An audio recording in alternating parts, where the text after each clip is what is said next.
Welcome to The Megyn Kelly Show, your home for open, honest, and provocative conversations.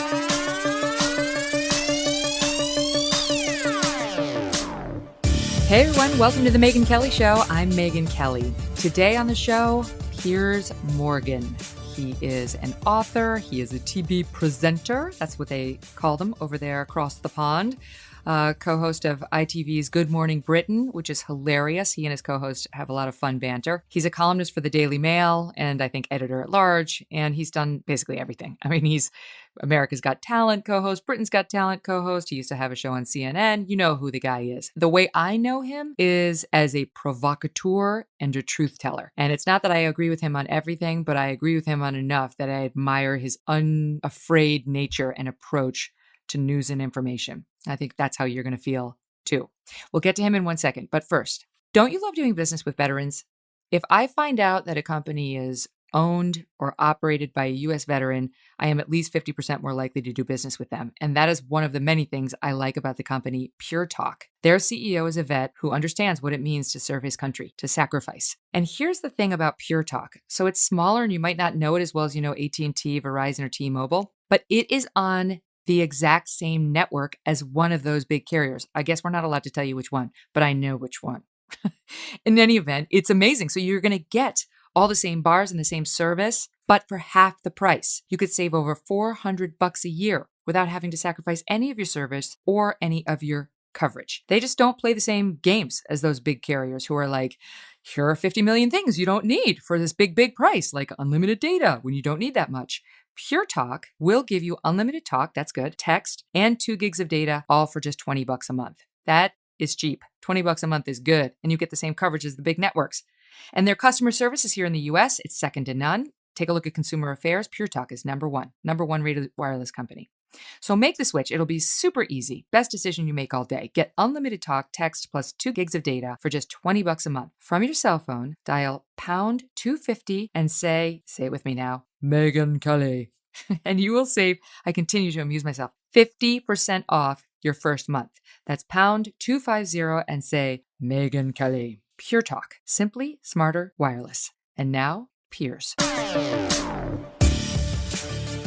Piers Morgan, thank you for being here. My pleasure, really. Okay, so now it's a real thrill for me because the audience has heard me say before, only half joking, that I want to be you when I grow up. And I realize you're only 6 years older than I am. But I love, you don't give a flying fig. You will say how you feel and you really don't care if anyone gets offended. So can we start with, how did you get to be like that? Well, I come from a pretty combative Irish family. I'm one of the least opinionated members of that family. So when we get together, Really? all hell tends to break loose. But the one rule we always have is, however volatile the debate gets, at the end of it, we shake hands and go down the pub and have a pint together. And one of the main themes of my book is, what happened to that? What happened to that sense of what a democracy is about? What happened to respecting each other's right to have different opinions, wanting to embrace and debate conflicting opinions, and at the end of it, remain friends and go off and have a drink together? I think that's been lost in the whirlwind of social media in particular, and we're now very tribal, and it doesn't allow for that kind of nuanced debate anymore. Yep. No, you're totally right. Because you've written a book. It's called Wake Up, Why the Liberal War on Free Speech is Even More Dangerous Than COVID-19. And you have been very outspoken about the dangers of COVID-19. So for you to say that is meaningful. I mean, we can get into your diagnosis on how you think we got that way. I mean, I think you and I seem to be in agreement on one thing, which is all those years we spent looking at these morons on college campuses like, toughen up, Buttercup. Those people are now starting to run the world. And sadly, they're winning. Yeah, well, that's the problem, is that unfortunately, this sort of small, very vocal minority of woke activists have spread their tentacles into all sorts of places of influence, including college campuses. And what is happening is that universities and corporations and television networks and media companies and newspapers, they're all bowing to this mob. and they constantly chuck people on the bonfire, or no platform people, or do all the things that go with woke and cancel culture, and they're doing it from a position of, in my opinion, just pathetic weakness, because really what they should be doing is standing up and fighting. And Yeah. I don't mean physically fighting, I mean verbally, and from a corporate point of view, saying, no, we're not going to have our entire world dictated to by a small, very noisy minority of people who have a very narrow prism of what is acceptable in life. Well, it used to be that these people would complain. It would be kind of an irritation. I would mock them, I mean, for being so weak and thin-skinned, but it was slightly amusing. Now, now that you've had all of media, all of Hollywood, all of corporate America bending the knee to this nonsense, it's gotten scary because people are getting fired. And I still think that your attitude and my attitude represent far more of, here in the States, we call it flyover country. I mean, real, regular Americans, with the exception of like the established, quote, left, feel as you and I do. But they're afraid, and they're starting to wonder, because all of the incoming information from their news media, from their newspaper, from their television shows, from their bosses is saying something very different. Oh, there's no question. And it's got dangerous. People are getting cancelled if they retweet somebody. If the woke crowd decide that person cannot be retweeted.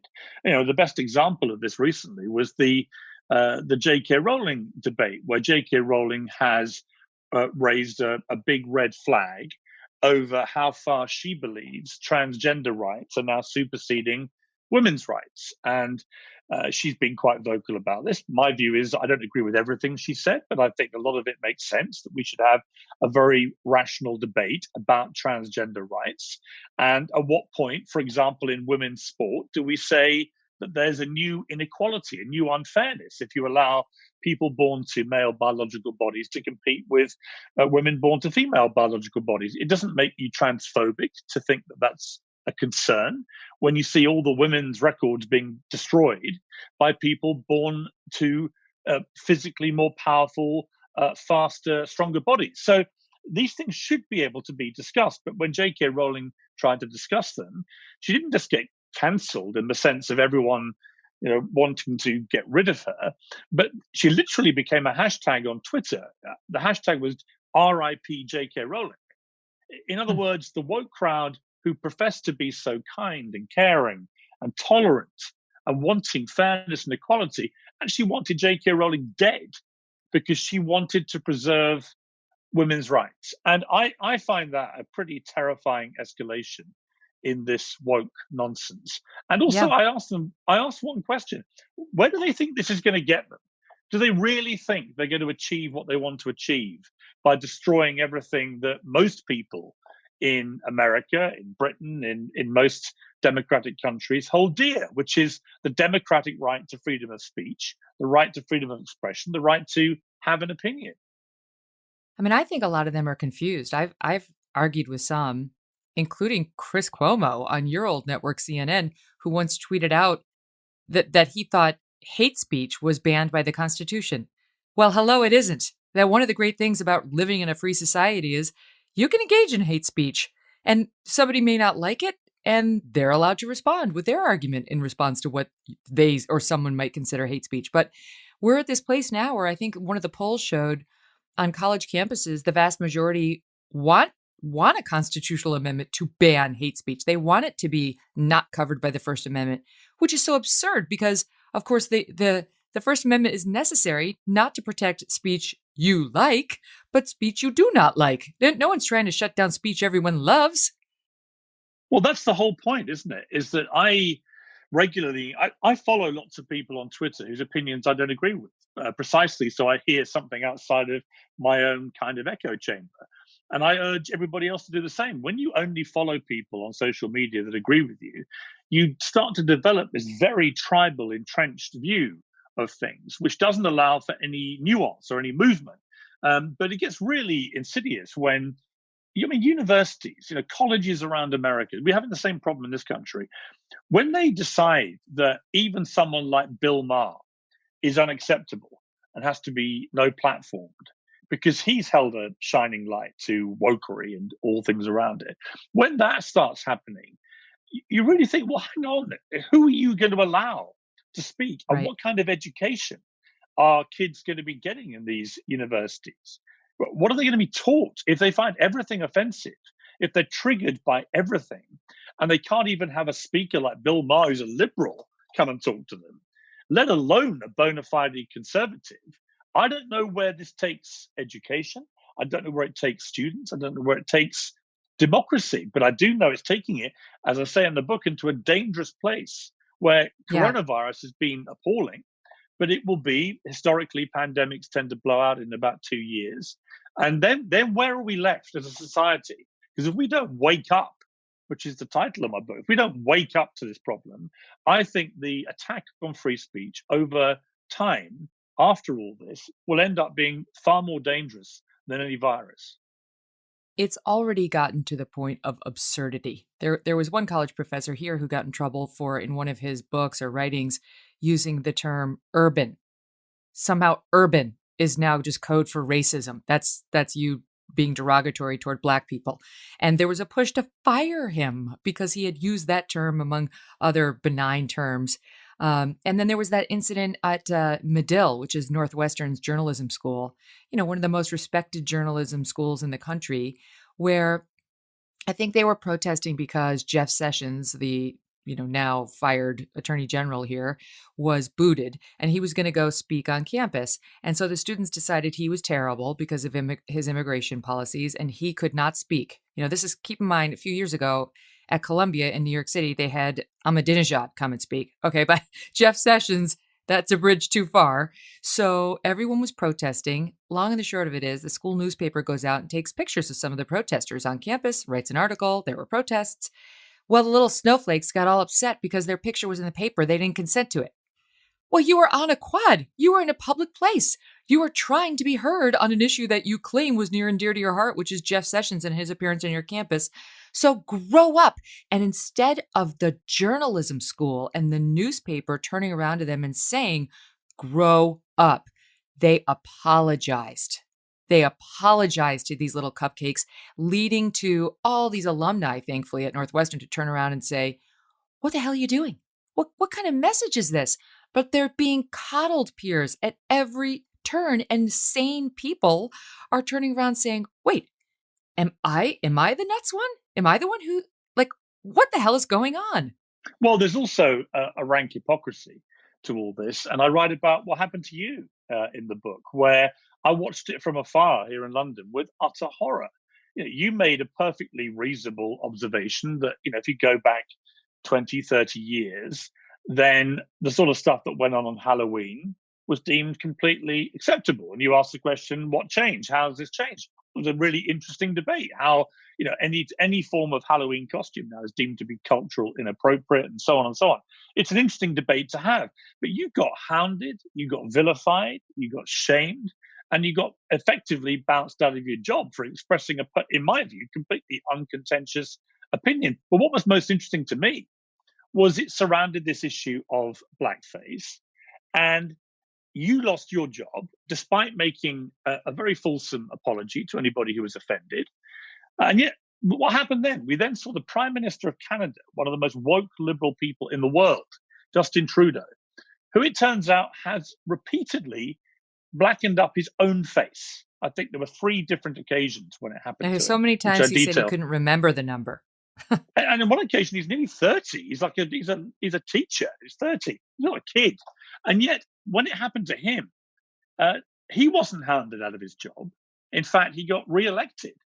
I didn't see any famous liberals leading the charge for him to lose his job, for him to be destroyed, for Of him to have course. his opinion vilified. And yet there was somebody actually blacking up his face multiple times. You were far removed from that. You were just talking Right. about a cultural phenomenon which has changed dramatically in America in 20, 30 years, which is a subject perfectly worthy of discussion. And I cite that as an example of this ludicrous double standard, where actually, if they were to hold up Trudeau to the same standard they held you, there should be the same outrage and the same outcome. But there isn't. Well, And and can you it's that imagine if also, if I they think, started annoys me.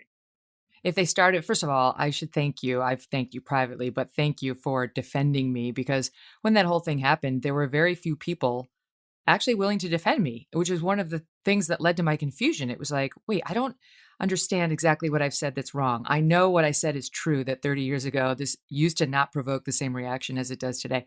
And so you almost feel like you're being gaslit when you don't get defended, like, well, maybe I'm nuts. Maybe I didn't see this in People are too White scared. Christmas and these other People movies. people were But scared. They you were scared did. to You defend stood you. up. Yeah, Back yeah, to the Piers Morgan does not give a flying fig what you think of him. He was one of the few voices. Ben Shapiro was another who stood up and said, "This is bullshit. Let's get real." But can I say something about what you wrote in the book, because it did jump out at me, and I wanted to talk to you about it for a minute, because I know you've been fired from jobs, you've had highs and lows yeah, in your career, yeah, and you said something I have it in front of me.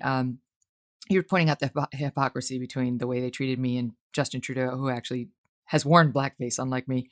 You said the way Megyn was destroyed and Trudeau saved epitomizes the rank hypocrisy and deceit that lies at the heart of cancel culture. And I read that and I was like, okay, I'm stuck on destroyed. Was I? Like, what do I think? What does that mean to me?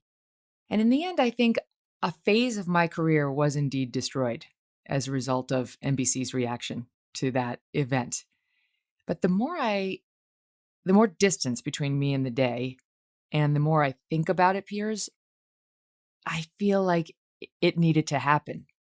Destruction in the moment can lead to new growth, right? It can lead to something better and more evolved, more informed, and certainly in my case, happier. And if I could go back and save myself, sort of erase that conversation and just go on and fulfill the term of my contract at NBC, I don't I don't know that I would do it, because the biggest reaction I had when I was let out of that building was relief, yeah. you know? And now I'm in a great place. It was a very tough, I would say the first year and a half, was maybe a year, was really tough. And I wound up flourishing. And I know you did too. But before we move on to the flourishing, can we just talk about, because I do think there is real pain in having something awful happen to you, whether it's through cancel culture, or in your case, just losing a job that you thought you loved and needed. And I think too often we brush by it too fast. And you talk very openly in the book about how brutal your dismissal was from the Daily Mirror, which you worked at, Yeah, I think, for 10 years in Great yeah. Britain, and how you were in all the newspapers and you were being ridiculed. Can you just talk about what that was like? Well, yeah. I mean, I was the editor of the Daily Mirror, one of the biggest selling newspapers in Britain, and I had been for 10 years. I'd been running the entire paper, the newsroom, for many hundreds of journalists, and we'd won many awards. We were very successful, and I was having a very good time. I was only in my late 30s. I'd got the job when I was 30, and I got fired over pictures that we ran. It was just after the Abu Ghraib scandal broke in America, where pictures of American troops abusing Iraqis came out, which shocked America and shocked everybody, really. And about 5 or 6 days later, we were offered, or we'd been offered before, and these were then pushed again to us, pictures of British troops apparently doing a similar kind of thing. And it was alleged that these pictures were faked. We never really got to the bottom of it. What we do know is that the people that we accused, some of them went to prison for the very crimes that we were accusing them of. So I've always had my doubt about exactly what these pictures were, or whether they were genuine or not. But the truth is they depicted a wider truth. But putting all that to one side, I got literally frog marched into the street by a security guy after 10 years of valued loyal service to the company and to the paper. Never got a chance to say goodbye. Didn't even get a chance to pick my jacket up or my phone. And as I drove away, I remember thinking a bit like you did, I think, almost a sense of relief as well, that this was over, this particular chapter. It all turned very acrimonious for several weeks. The pressure was enormous. And ultimately, I thought, okay, well, if I'm going to go, actually, I don't mind going on this. And maybe you felt the same way. I don't know. We can come to that. But I felt, you know what? I believe in this story. I believe we'll be vindicated over time about the Iraq War, which we had aggressively opposed as a newspaper. And indeed, I believe we were. I thought we'd be vindicated over the abuse that was going on, which we were. It was proven later it had been happening, regardless of the veracity of the pictures. But I remember driving back to my apartment on the river in West London and amassing a few good, loyal friends. And we got some Chinese food in, I remember. We got some nice bottles of French wine and we got steadily drunk. And I watched my own obituary on the television. It was a lead item on the news for about 3 days. It was a huge story, huge scandal. Yep. And it was a kind of weird out of body experience. But I do remember this flooding sense of relief. And I remember thinking, if I'm going to go, I don't mind going over this because I think history will prove me right, which it did. And I also felt I learned so much from the whole experience. You can get very cosseted in these jobs, as you know. You get paid a huge amount of money. You got loads of people working for you. Your word is the bond, is the order. Out it goes, things get done. Suddenly, I was put back into normal life without any support group. I didn't even know, for example, that stamps had become self-adhesive. Postage stamps, mail stamps. I tried to lick them and it stuck to my tongue. I was like, "What's this?" And I rang my old assistant. I said, "What's this weird thing with the stamps?" And she burst out laughing and she went, "You haven't sent a letter in 10 years. You don't know that postage stamps are now self-adhesive." And then I discovered the joy of turning my phone off at night and getting a good night's sleep, not worrying about some bomb going off somewhere and being woken at 2 a.m. to run this daily paper machine.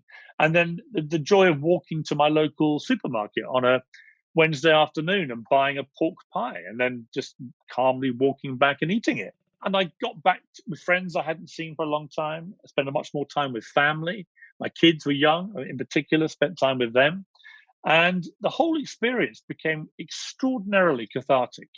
And I remember thinking then, wow, what an amazing thing. This job that I thought I'd do till I was 60 is all over at 38. And yet it's going to open up a whole new world, which is exactly what it did. I mean, I then go and judge, piano playing pigs on America's Got Talent for 6 years. I do Celebrity Apprentice and win, chosen as a winner by the now President of the United States. I replaced Larry King at CNN for nearly 4 years. And then I come back and do breakfast TV in the UK, which I never thought I'd do. None of that would have happened if I hadn't gone through what appeared to be, at the time, this harrowing, life-changing, career-ending ordeal. Turned out to be the best thing that ever happened to me. We'll have more with Piers in a minute. We're going to talk to him about participation trophies and parents' completely misguided effort to, quote, protect their children from failure and losing. In the meantime, let's spend a moment on home title lock. You spend all this time putting deadbolts on your front door, putting fences around your home, and you spend almost no time thinking about the title of your home and how that could get stolen. Well, sadly, it can. Here's how easy it is. See, the legal title to your home is digitized, and it's kept on government and business servers and in the cloud, the cloud up above, where it can be hacked. A cyber thief will find your home's title, forge your signature on a quitclaim deed stating that you sold your home to them, and then he takes out loans against your home until all of your equity is gone, leaving you in debt. You will not even know that it happened until the collection calls start pouring in and you find out you're not protected by insurance, your bank, or any of the common identity theft programs. That's why you need Home Title Lock. They will put a barrier, a deadbolt, around your home's title. The instant they detect tampering, they will help shut it down cold. Go to HometitleLock.com and register your address to see if you've already been a victim, and then use code RADIO for 30 free days of protection. That's code RADIO at HometitleLock.com. And now back to Piers. I knew that what I had said was factually correct, if not expressed in the perfect way, but I didn't feel liberated initially. I was relieved to be out of there, but I was upset because, of course, everyone in the country here, not everyone, but the press was calling me a racist. And it's like, okay, I don't want that on every newspaper in the country, and I don't want my kids to see that. I know it isn't true, and I know that people who know me and see me clearly know it isn't true. But I do think for me, it made me feel acutely one of the dangers of this crazy cancel culture, which is it involves real pain for the people who are in the crosshairs. I mean, real pain. I know now, you and I can say, "Oh, whatever, people are going to say what they're going to say." And I've gotten to that place. But it doesn't erase the actual tears and heartache in the moment. And I'll tell you, for me, one of the moments I will never forget in the wake of that whole thing was I was in my apartment for 10 days. Well, I did not leave my apartment. All these photographers were outside, same as you were experiencing. And my husband he did kid duty in the morning and took them to the schools. And finally, after 10 days, I'm like, I'm going outside. I'm taking my own children to school. And, we're in New York, so it's all on foot and you try to get a taxi and whatever. But so I walked outside. I get with my sons to their school and I'm walking up the stairs, and a black man who I didn't know, obviously one of the dads, was walking out of the school having just dropped off his son. And he looked at me and I looked at him, and everyone in the country, all these newspapers have been saying I'm a racist, I'm a racist, I'm a racist. And I was like, "Oh my God, Jesus Christ," right? So he looks at me and I look at him, and I didn't know what he was going to communicate, but it was clear something. And he pointed his finger at me and he goes, "You." And I was like, "Oh God." He goes, "Are wonderful." I could still cry. It was like he had seen, he saw, this is definitely not a conservative guy. It was just like a beacon of hope, because I was like, you know what? People can see that this is bullshit, but it takes a while, at least it did for me, to But get I past the actual defended you. event. I defended you because I used to watch you at Fox all the time, and I knew you weren't a racist, and I knew where you came from on these issues, and I knew how you like to just explore and debate stuff that was sort of culturally interesting. And the changing nature of Halloween, to me, is a really interesting cultural phenomenon where even 5 years ago, pretty much you could wear anything to a Halloween night because anything went. And now Right. almost everything is unacceptable, inappropriate. Right. And then, of course, Who there can was keep the up? sort of almost, well, there's almost a comical irony, of course, of Lester Holt, NBC's number one news guy, who it turned out had white faced. And you're like, well, what is the rule then? So if you have a black presenter who's white faced, nobody cares. But if a white presenter like you talks about the changing nature of Halloween in relation to blackfacing, then you have to go. And Yeah. I just simply say, is there not a double standard there? What is the standard? How much does it pertain to someone's politics or perceived political leanings? And at that stage, if it's politically motivated, then it's not actually anything other than a partisan ideological thing. And that But to me raises all sorts of problems. I think you're right, because the way you get into this in your book is by saying that you've learned more from failing than succeeding. And I do think if you're smart, you take the time to reflect and consider what matters to you. Like you pointed out, the friends who you got drunk with, you had your Chinese food with. I definitely had, I wouldn't say, nobody like turned on me, but over, when I was no longer on the air, no longer in the prime time of Fox, certainly people who had expressed great amounts of interest in me prior to that were no longer calling. Yeah, a lot of people, they're not like openly hostile. They just disappear. It wasn't like, "I don't wanna be with you because you said something offensive." It was more like, "You're no longer someone whose star I wanna hitch to." Like, it was, they sort of wanna bathe in your reflective light, and Yeah. when you're not shining, they're like, "Oh, I'll go find somebody else." Great, good, I'd rather know, right? I'd rather actually have the real information about who my friends are, so that is a benefit. But I do think, to your point, it's one of the huge problems in the way we're raising our kids today, is that, not that I'd want my kids to go through what I went through or what you went through necessarily, but we never let them hurt. We don't let them fail. We don't even let them lose. Well, I just think you can chart it back to when this ridiculous notion of participation prizes started in schools, both in America and Britain, where if you came last on sports day and something, you got a prize. Just think about that for a moment. I mean, what does that teach you? That You're the teaches you first there is place loser. no such thing as a loss in life. And then, of course, these kids get a bit older and they discover in the real world when they become adults that life is full of losing. You're going to lose loved ones who are going to die. You're going to lose jobs that you like. You're going to lose, a house. You're going to get gazumped. You're going to lose a car, whatever it may be. Life is about taking knocks and how you deal with it. It's the old Rocky Balboa quote, which I love so much, when um, Sylvester Stallone talks to his son in the sixth movie, and the son's whining away about being Rocky's son, and he suddenly loses it with him in the street and gives him this tour de force speech about life. And he said, life's not about how hard you can hit. It's about how hard you can get hit and keep getting up and moving on. And that it's no bowl of cherries out there. And it's so true. It's what I always say to my kids. And I always say to them, look, you're going to find things you're good at and bad at. But the best lesson you'll get in life is when you lose, because the pain of losing should drive you to want to not lose again. It's done that my entire life. And whenever I've lost a job, or or I failed in an exam, or got out first ball at cricket, whatever it may be, it was the pain of the loss which drove me to then be successful in other ways, in Absolutely. other areas, or the next time I batted. And you talk to any great sportsman, they'll tell you it's all about how you deal with the bad stuff, the losing, the failures. It's I mean, whether it's Michael Jordan, Wayne Gretzky, you go and check the quotes about winning, and they'll all tell you they learn more from the losing. And it's the terror and the horror of Yeah. losing that drives the great sportsmen and women to great heights, because they just don't want that taste again. And I But do think if you you take think that taste away from kids at school, what are you teaching them? What are you preparing them for?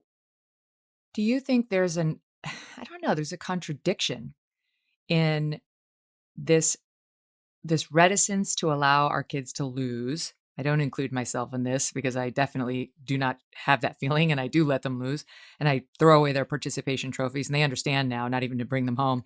But they won't. So parents don't want their kids to lose. They don't want them to suffer any pain, any hurt whatsoever. And then these kids wind up in, teenagers or in college, and they're all about their victimhood.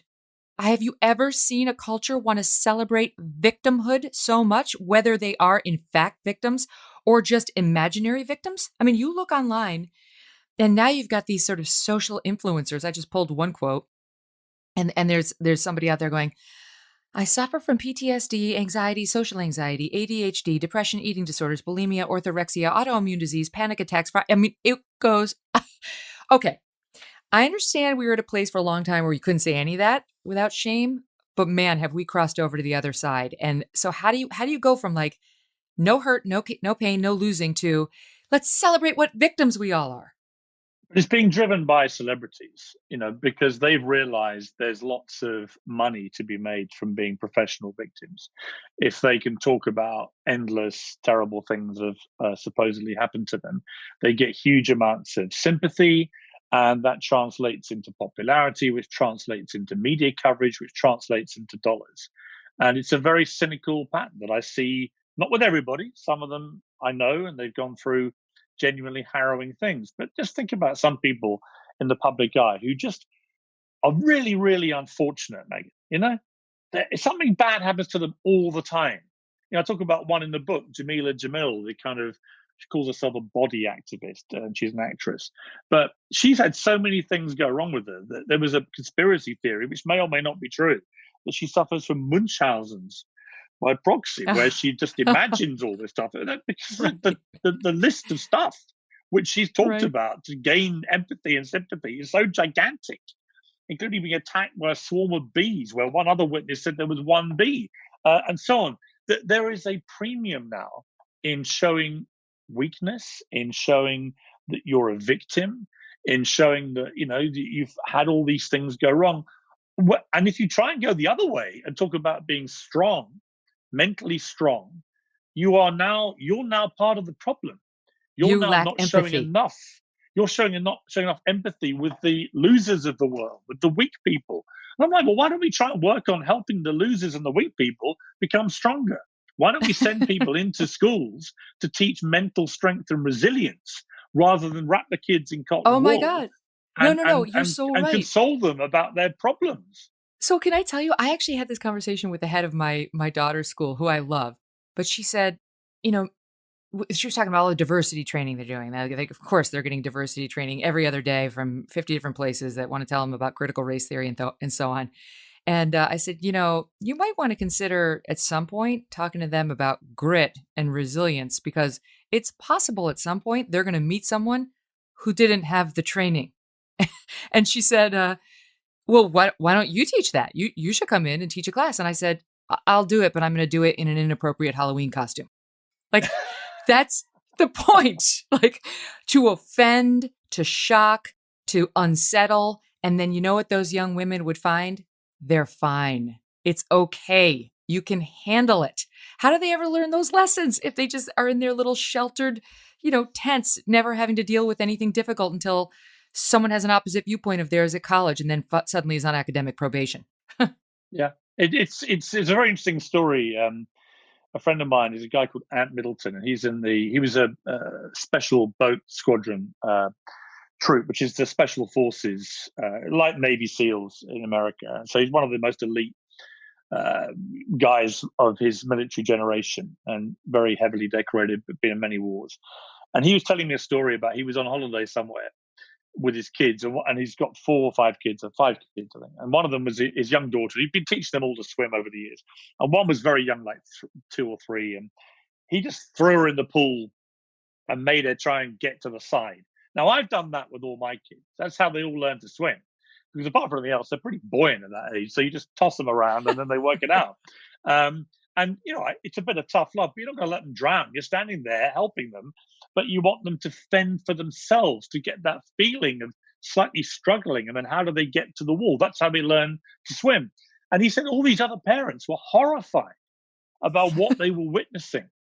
And he couldn't believe that they would find this kind of thing so disturbing. But then he realized this is really where participation prize culture takes you. If you put a premium on weakness, then of course you find the idea of tossing a 3-year-old into a pool, even if you're standing right next to them, to encourage them to get to the side. Of course, that to them is anathema. It's like, well, you're killing your child. No, you're not. You're teaching Right, you're right kid there. resilience, right? And there's the problem, right there. Well, one of the things you talk about in the book, and I've heard you write about, I mean, I've read your columns talking about this as well, is what we're doing to boys right now. And, some of these traits, they're not all, obviously, young girls can be strong and courageous and are, but in particular, boys are being shamed for those traits these days because they're being dismissed now as toxic masculinity. And it's not just the woke scolds. I mean, the American Psychological Association, you point out in the book, has released a set of guidelines to try to help psychologists understand what traits are considered harmful in little boys, like competitiveness, achievement, stoicism. I mean, and the eschewal of the appearance of weakness, that we shouldn't be teaching little boys that. I am one of the women who you reference in the piece saying, you said, I don't think most women actually want to date these men who have none of those characteristics. And No. I couldn't agree more. Well, this is the whole point, is that I don't know any women that want their men to be just these weak little doormats running around sobbing all the time and apologizing for everything. When have you met a woman that wants to be with a guy like that? They don't. I want a non-achiever. Yeah. I mean, it's like these radical feminists. They're the ones who want James Bond to be a woman. And I'm like, no, get your own spies. Right? You've got Wonder Woman, and we have to make that Wonder Man. It never works the other way. And it's got so ridiculous. And I think this thing about masculinity is that really what's happened since the Me Too movement, which was incredibly laudable in so many ways.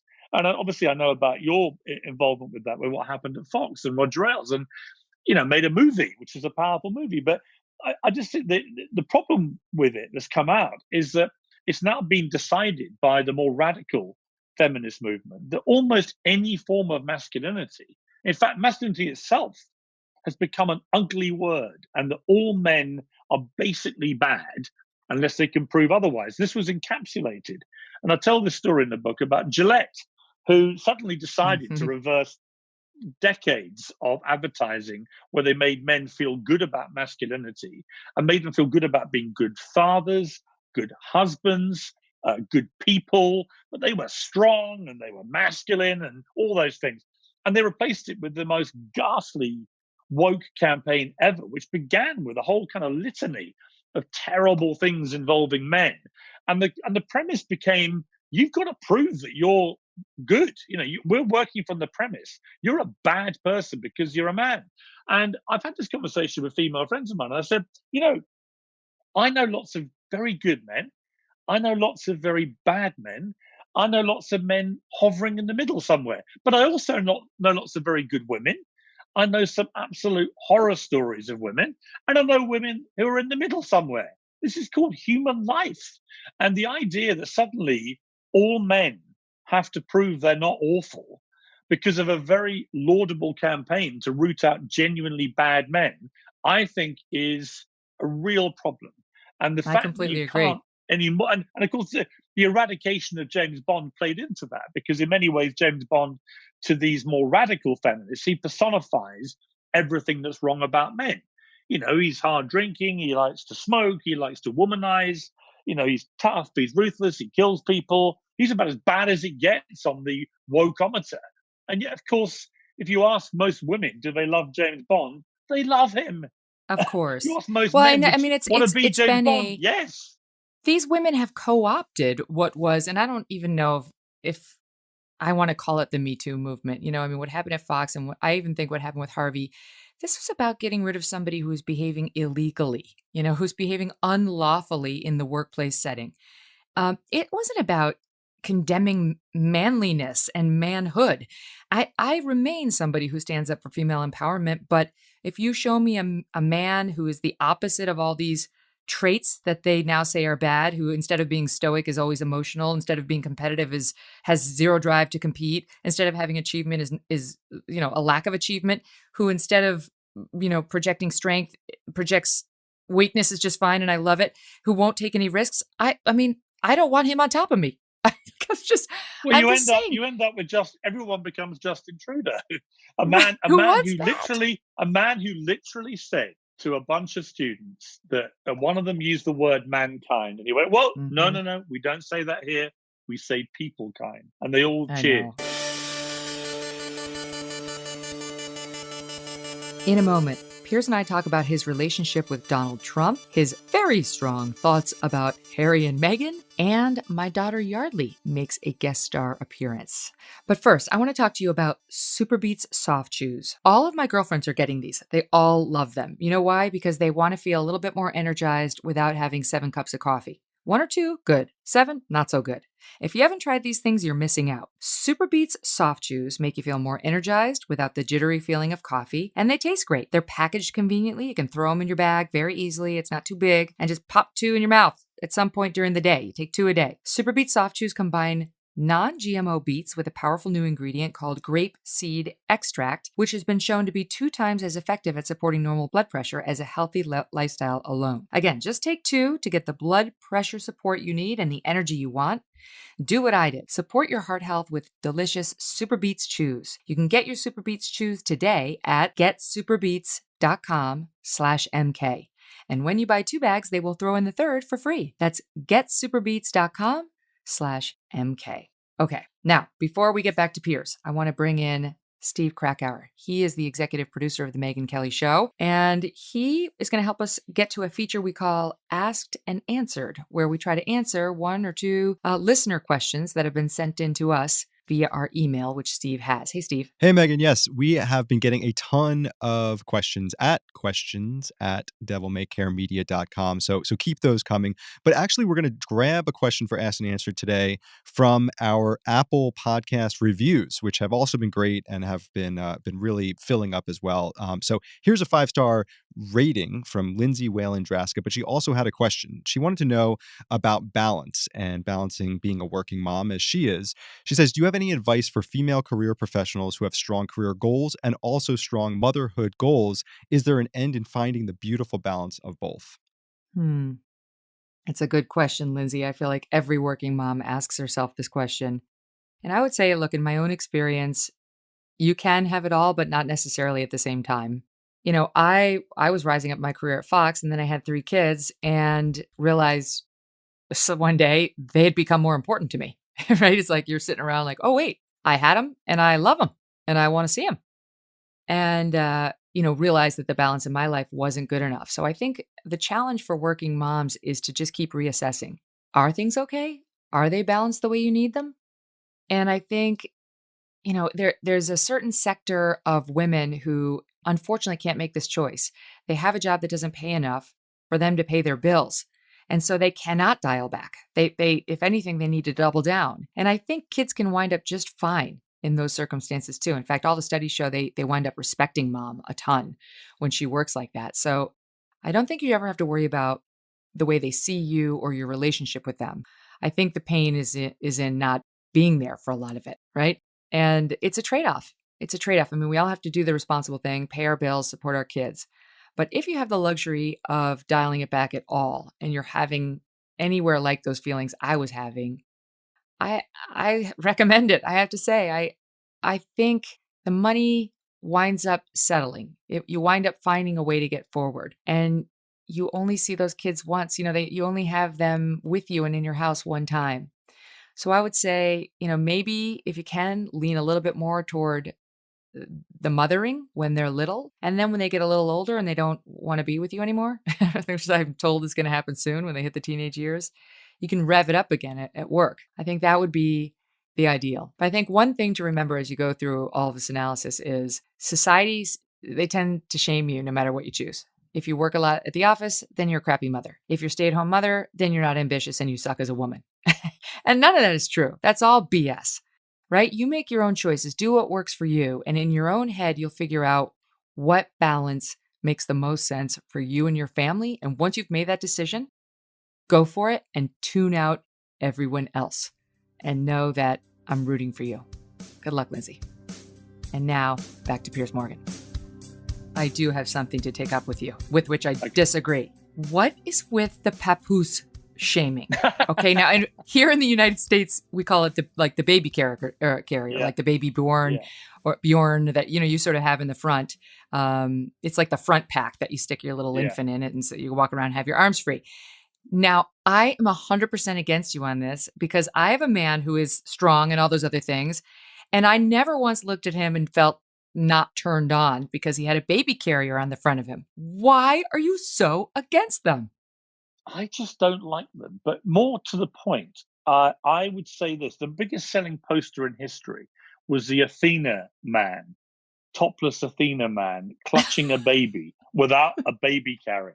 That to me is what every man should aspire to. But here's my real point about it: I don't really care about baby slings.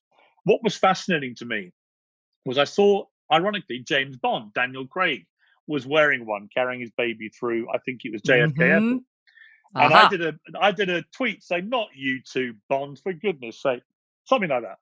That created such a firestorm. That one tweet, with my personal opinion, I don't like them. I find them emasculating. Right now, I totally respect your right to say I'm being ridiculous. However, it's an honestly held opinion, and it created such a firestorm that I was then bombarded on Twitter for 2 days with, I would say, 10,000 pictures of famous men, or famous and non-famous people in their baby slings, shaming me for my view.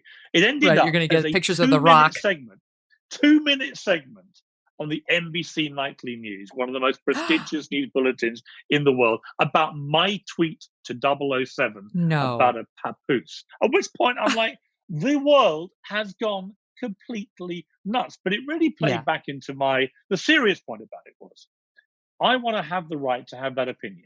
I absolutely think you should have the right to tell me I'm talking nonsense.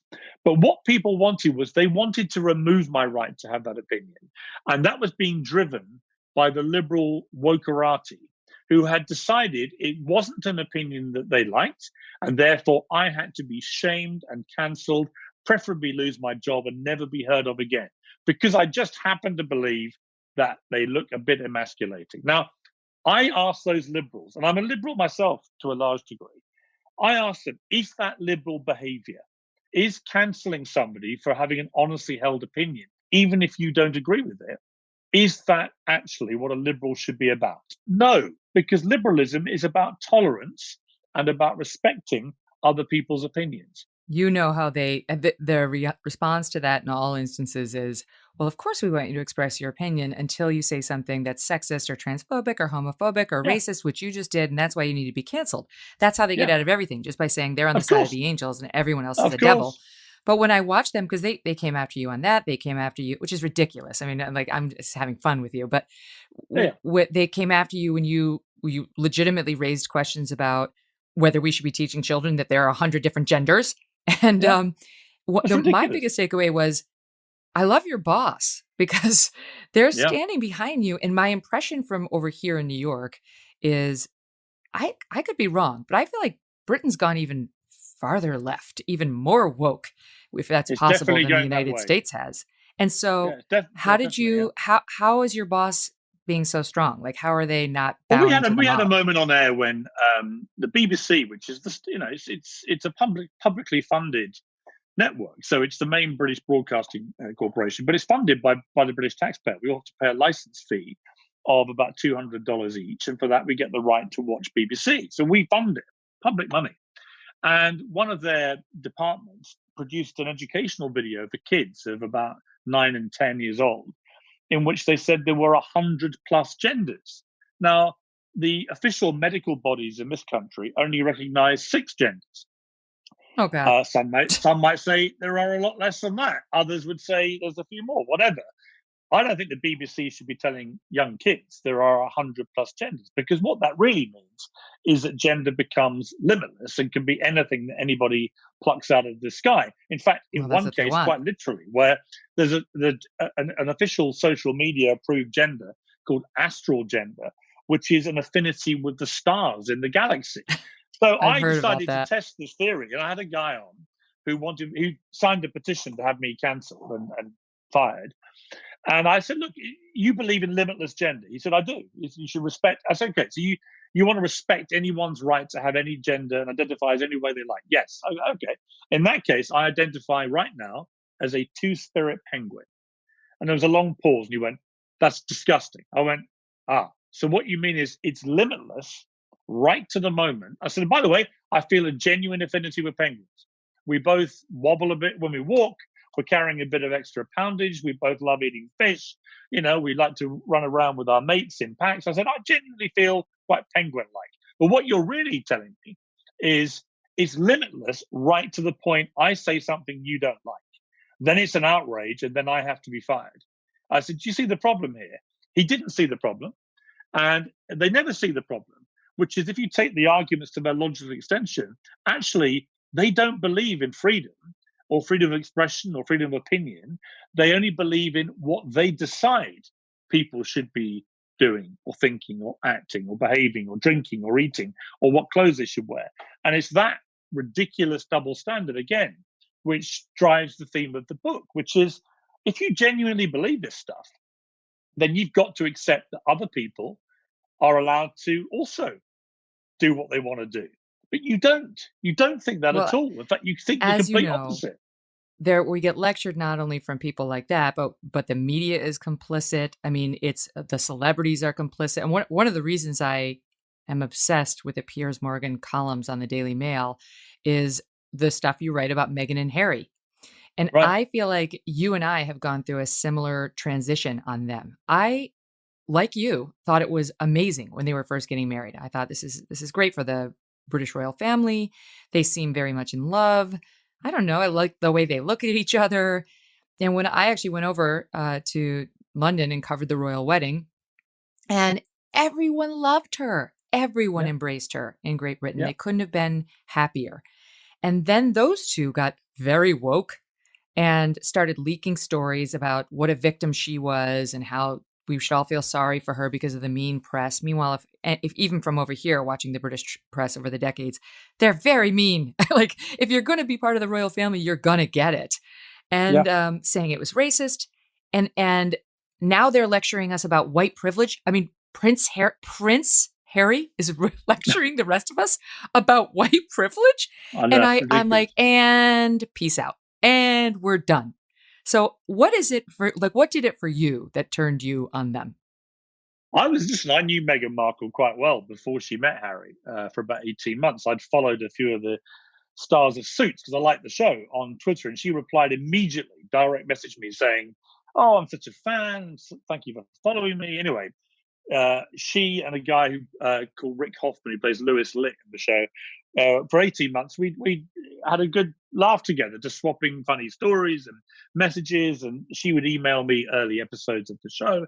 Then she said she was coming to London and she'd love to meet up. We went to my local pub. We had a few drinks. We got on famously. And she said, next time I'm in New York and you're there, we should go out with Rick and blah, blah, blah. All fantastic. And then I put her in a taxi that night. She went to a dinner party. Prince Harry's one of the people at the dinner party. The next night, they have a date together on their own. And I've never heard from her again. And that's fine. She can behave that way. It's sort of ruthless social climbing of the most awful kind. But it was, and it didn't stop me being perfectly nice about her when she announced the engagement and through the engagement. And when they got married, I wrote a piece on the wedding day, which is nearly 2 years later, praising her to the hilt because I thought I actually liked her. But there were warning signs in the way she treated me. And then I watched the way she disowned her father, who was just thrown to the wolves. I then saw the wedding where only one member of her entire family was there. Then I heard that she got rid of her ex-husband by sending the wedding rings back in the post when he thought they were happily married. Most of her ex-friends lined up to say they'd been ghosted too. All her connections that she'd made in London, like me, she ghosted and got rid of. And then you realize, wow, she is a piece of work. And then within 3 years of meeting Harry, she's wrestled him out of the country, out of the royal family, got her $11 million mansion in California, where she now lectures us about equality, which just is stupefyingly ridiculous. And she's making Harry make pronouncements about the US election, which is completely against anything the royal family can do. They're supposed to be resolutely impartial for obvious reasons, because the monarch is the head of our state and she has to deal with everybody, whoever they are, whatever party they represent from any country, causing untold damage to the monarchy, to the Queen, who's Harry's grandmother, for goodness sake. And then you have all the preaching about the environment, and then they get Elton John's private jet, like a taxi service.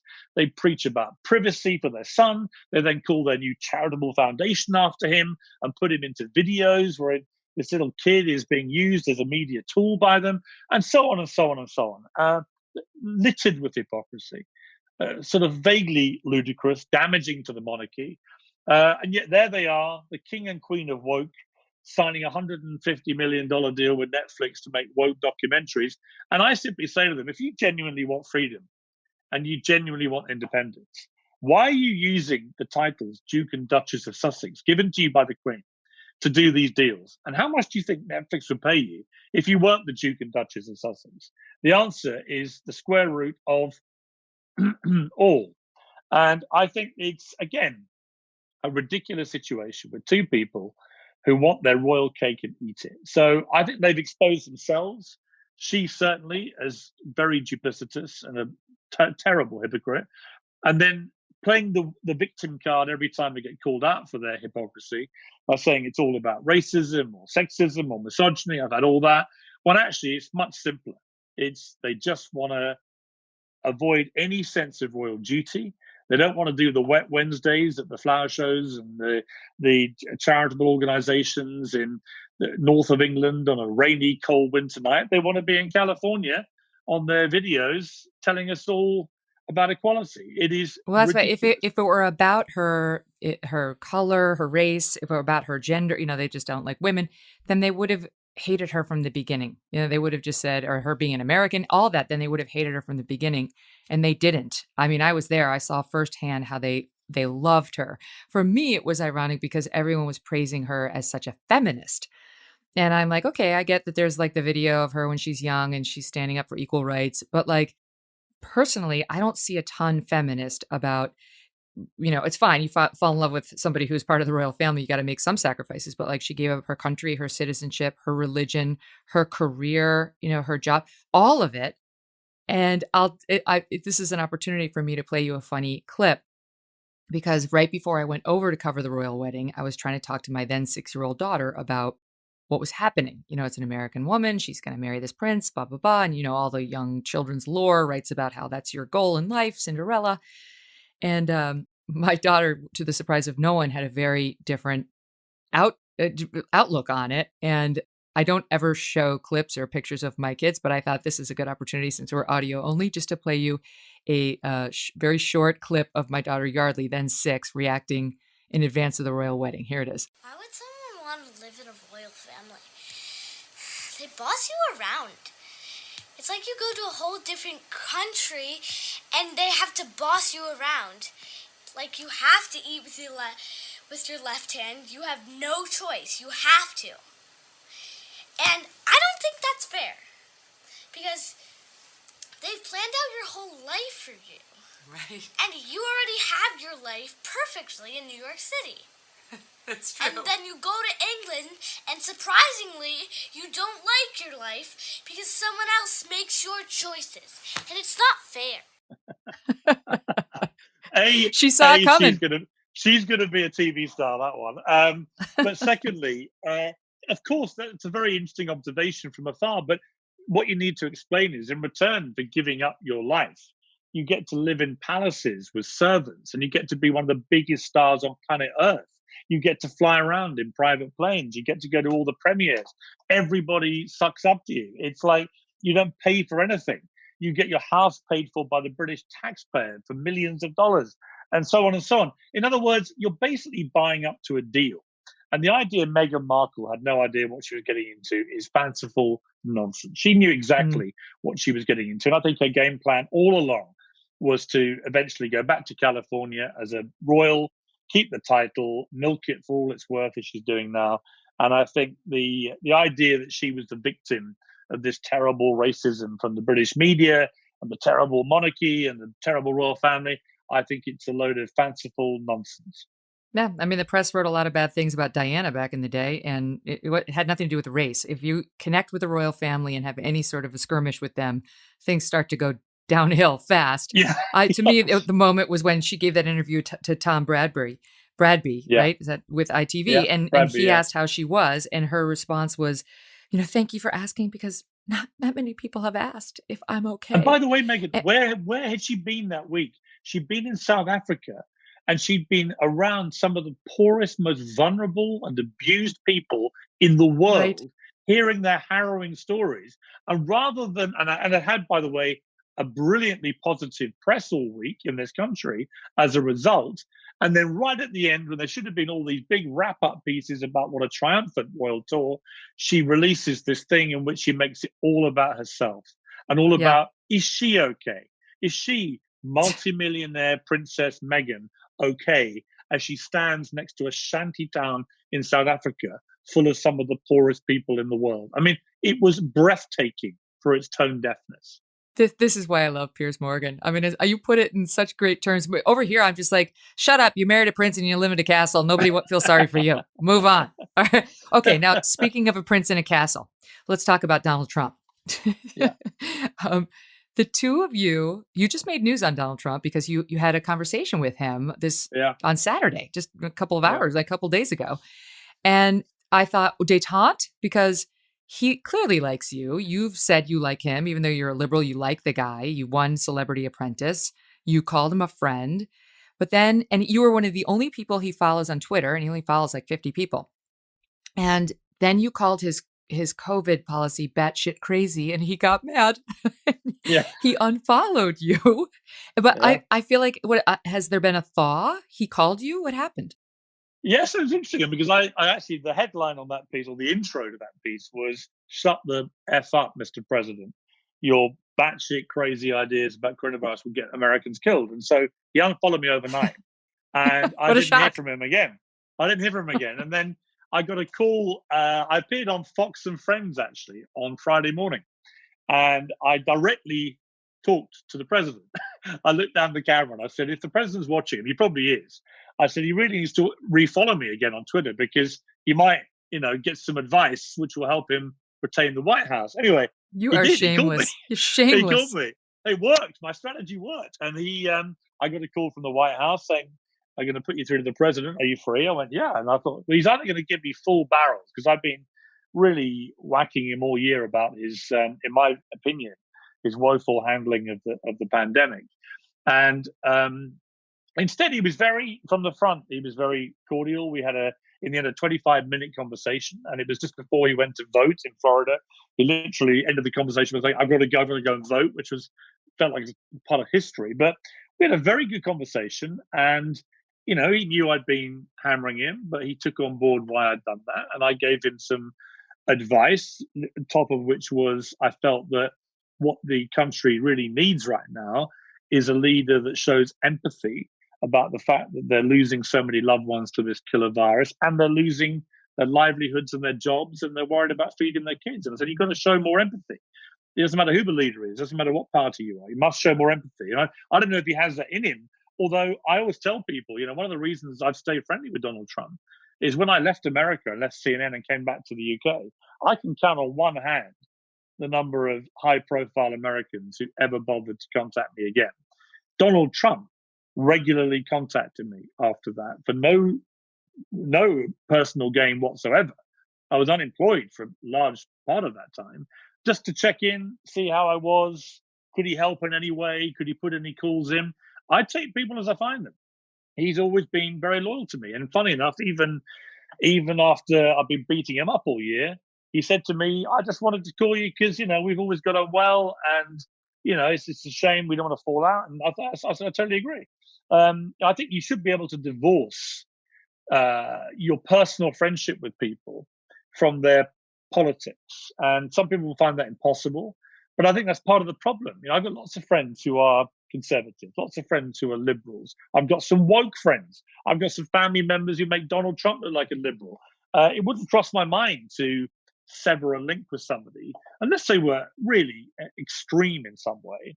And I've never thought Trump is like that. But we had a good conversation. And what struck me about it was that he genuinely thinks he's going to win. And he believes the polls have got it wrong again. He is out there doing 3 rallies a day now. He thinks there's a direct contrast between his style, which is very high energy, and Joe Biden's, which is pretty low energy by comparison. And I say to everybody who thinks they know what's going to happen with this election, just remember how certain everybody was last time and how almost everybody came a cropper. Because the one thing I've learned about my time as a friend of Donald Trump's, never underestimate the guy. I would say, having known him for a long time as well, I don't think Trump is a particularly empathetic guy. But I agree with you that personally, behind, closed doors, he can be incredibly kind, generous, a caretaker. I know so many people who felt very well taken care of by Trump at his golf club, where he reached out to the one guy who couldn't go out and do the course that day because he had a bad knee. And he made sure that guy was put in the laps of luxury, and the drinks came over and the meal came over. I mean, he's considerate in that way that makes people fall in love with him. But I don't think empathy is one of his strengths. And I think it's hurt him during the coronavirus, because it's not that he has it and he refuses to show it. He's not built that way. So what do you think is going to happen?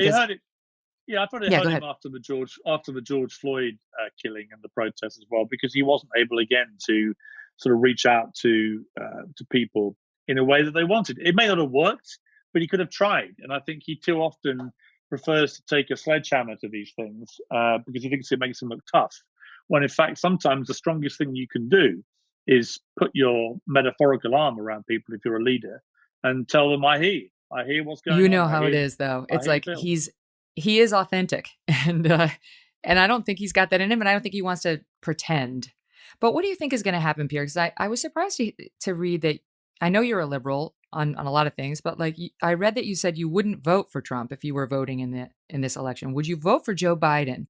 Because I think a lot of people here who don't necessarily like Trump the man are going to vote for him, because that while they may not like him and he can be a bully and so on, they're more concerned with all this nonsense that's being stuffed down the throats of our kids in school, the teachers, kids getting, losing their college admissions over one false move, people getting fired over one stupid comment. And they think that's what the Democrats want. Not normal Democrats, by the way. That's not true. But the far left, the established left, they do. So that's, I think, why Trump may get a lot of people like you who are liberal but not woke and kind of sick of this nonsense.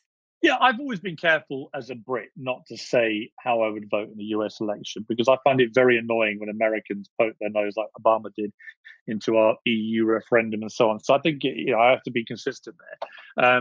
The point I made about Trump was I'm not a natural Republican, nor am I hard left. I'm probably just slightly left of centre.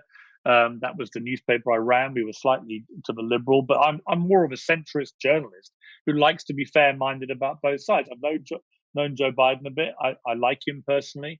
I think he's been through some unbearable tragedy in his life, which has formed him and given him an extraordinary empathy, which, again, the big contrast with Trump. But I think there are lots of legitimate concerns about Biden. His age, no question, he's showing his age, and Trump has 10 times the energy. You have to look at the way Obama's been campaigning with far more energy than Biden this week. So I think that is a problem for him. And I think that a lot of the hard left in the Democratic Party are going to try and pull him. The AOCs of this world are going to try and pull him to the left. And the question is, does he have the strength of character once he gets to the presidency, if he wins it, to deal with them? I think that's a legitimate concern again. I just don't know what's going to happen in this election. I think that it may come down to a simple equation by the American people, or calculation, which is Joe Biden, I suspect, would save more lives from coronavirus because I think he takes it more seriously and he's shown more responsibility about it.